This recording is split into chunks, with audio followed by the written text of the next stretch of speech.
I remember the rain that day, thick, relentless, and almost cinematic in the way it blurred the world around me. I was coming back from the grocery store, arms full, my coat soaked, my mind spiraling through another argument I had with my father that morning. He had been trying. I could tell. Ever since Mom died, he tried to make amends for the years he'd been cold, distant. But grief made us both bitter, and our words, when they came, always tasted like blame. I was fumbling for my keys at the apartment entrance when I saw him, standing just beyond the awning, drenched, unmoving. A stranger. Tall, dark hair plastered to his forehead, black coat clinging to him like a shadow. Our eyes met for a moment. He didn't smile. Neither did I. "You dropped this," he said, stepping forward and handing me the apple that must have rolled out of my bag. His voice was calm, quiet, like a murmur in a storm. I took the apple, muttered a thank you, and walked inside, not realizing I had just met the man who would unravel everything I thought I knew about my life. It started slowly after that. I saw him again 2 days later at the bookstore. Then at the corner cafe. Eventually, he introduced himself, Adam. He claimed to be new in town, trying to disappear from a loud past. I didn't ask more. Maybe because I didn't want to share my own story either. He listened. Not like others do, waiting for their turn to talk. No, Adam really listened. To my father problems. To the way I missed my mother. To the way I felt, forgotten. Invisible. Weeks passed. Adam became familiar. Comforting. And, inevitably, dangerous. I fell for him. The day my father died started like any other. A missed call. Then a voicemail I never expected. "Laura. It's me. If you get this, don't trust anyone. Not even." Then silence. They said it was a heart attack. I didn't believe it. His face was pale in the casket. But his eyes, even in death, seemed to scream, "This isn't over." 2 nights later, while going through his study, I found something. A photograph. Torn, old, stained with time. In it, my father stood next to a young boy. The boy looked just like Adam. The photo wouldn't leave my hands. I stared at it like it might blink, come alive, confess something. My father, younger, smiling in a way I never saw in real life, stood beside a boy. No older than 10. The boy looked like Adam. Not vaguely. Not maybe. Exactly like him. I turned the photo over. In faded ink, 2 names. James and Amp, Nathan, 1996. James was my father. But Nathan? That name didn't belong anywhere in our family. I would have remembered. That night, I didn't sleep. I sat in the dark with the photo in my lap and questions echoing in my head like footsteps in an empty hallway. At 3:17 a.m., my phone buzzed. A message from Adam. "Can't sleep either. Want to go for a walk?" I almost didn't reply. My thumb hovered over delete. But curiosity has a voice louder than doubt. And I needed to hear the truth, from him, or around him.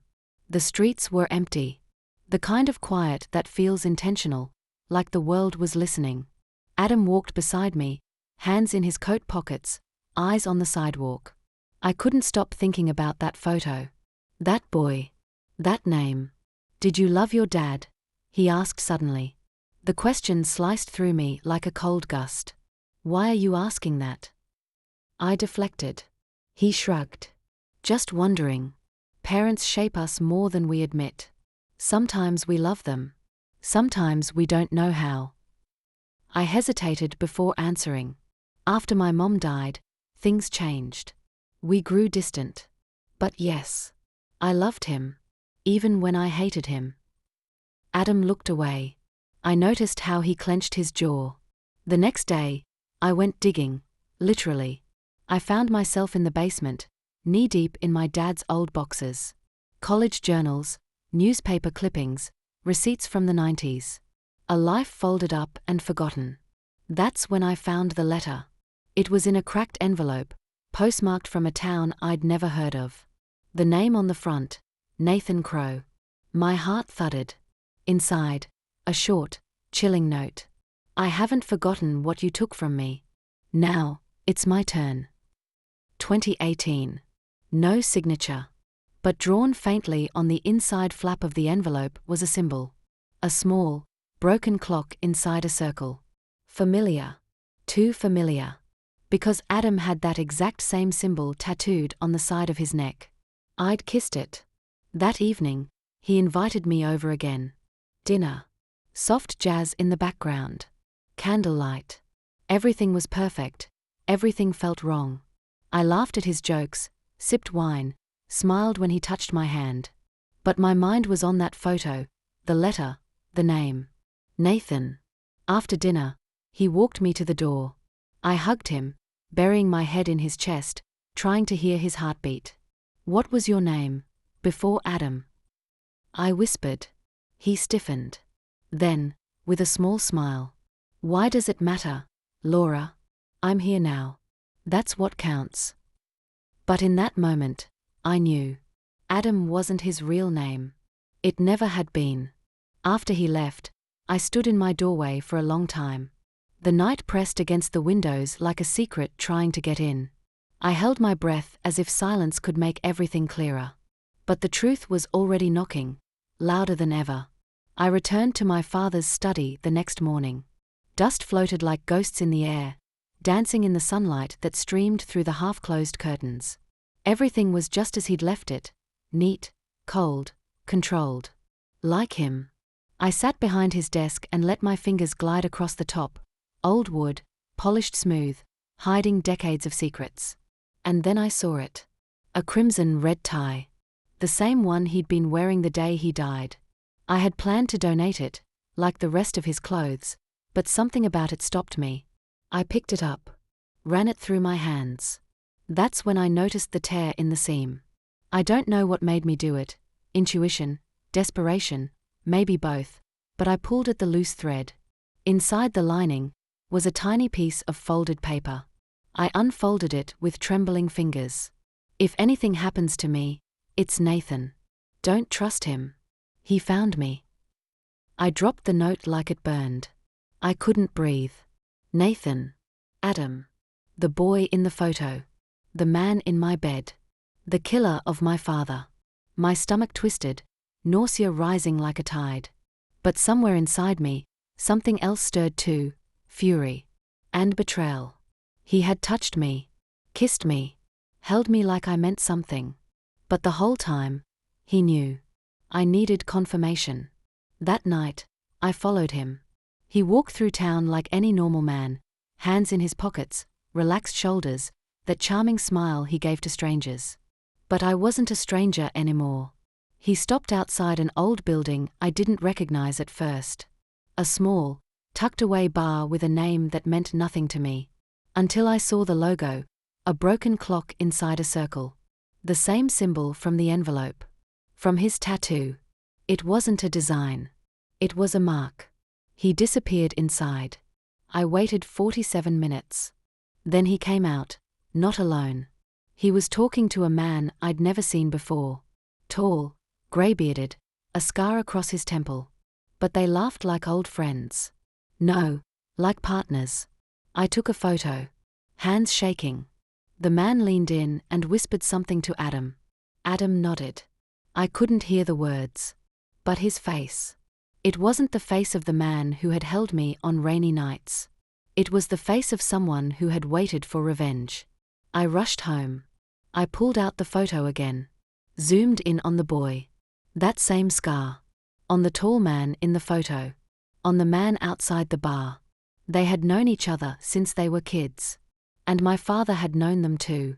The room spun. Questions pounded in my chest like a war drum. Who was Adam? Or Nathan? Really? What had my father done to him? Why had he waited all these years? And worst of all, why did part of me still love him? The letter. The photos. The broken clock symbol. Each piece pulled me closer to a truth I wasn't sure I wanted to face. I confronted Adam the next evening, the same way you corner a storm before it breaks. Who are you really? I demanded, voice shaking but fierce.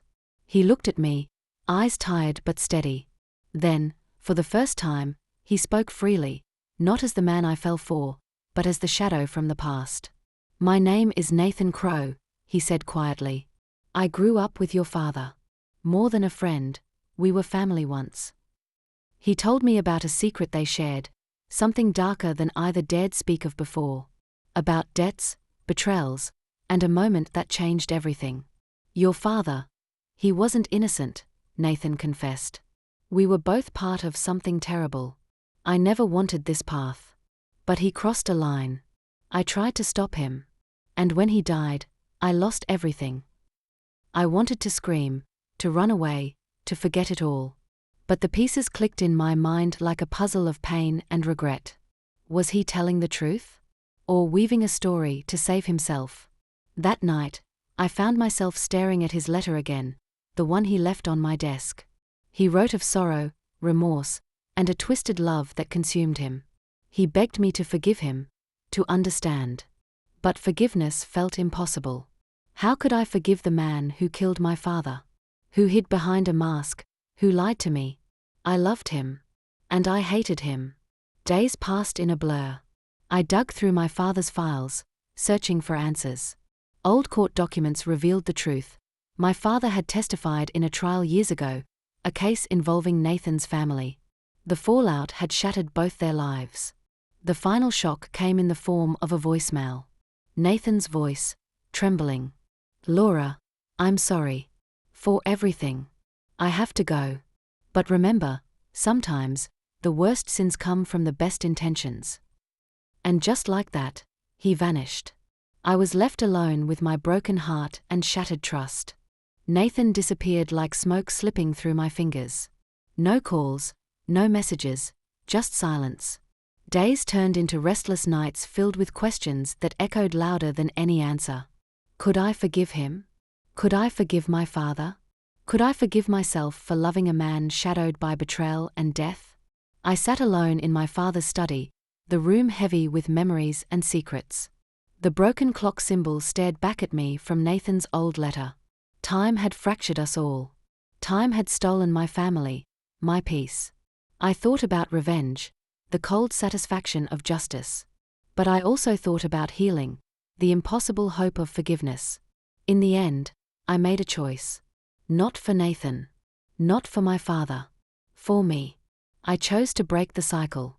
I folded Nathan's letter one last time and placed it inside a box with the red tie, the torn photo, and all the fragments of a past that would haunt me forever. I stepped outside into the rain, the same relentless rain where it all began. And as I let the drops wash over me, I finally felt something I hadn't in years. Freedom. Some scars never fade. Some stories never end. But sometimes, the hardest choice is to live with the silence between the lines.